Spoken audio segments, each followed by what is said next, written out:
Coverage continues right now. It's really difficult knowing that I can't be there to help people. This is really incredible. For one local college student, Hurricane Dorian is a double whammy. Not only does she live in North Carolina, but she grew up in the Bahamas where they were battered. Channel 3 New Haven Bureau Chief Matt McFarland has her story.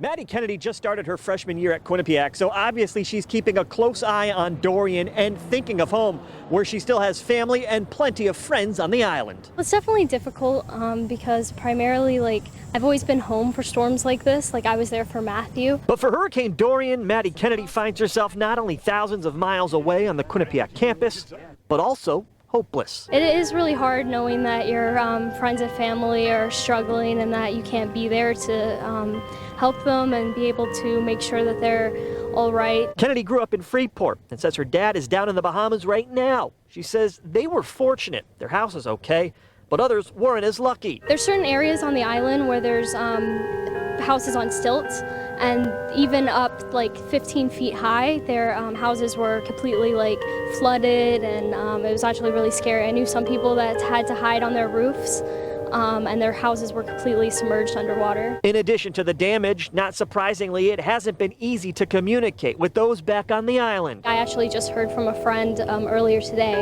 after not hearing from him for the whole entire storm. So it's definitely nerve-wracking being so far away from home. And she says then there's the reports of a hospital, the Humane Society, and even the airport getting flooded, which means she doesn't know when her father will be able to leave. It's kind of stressful because my dad can't get off the island for a long time. That's why he went back to make sure that everything was safe.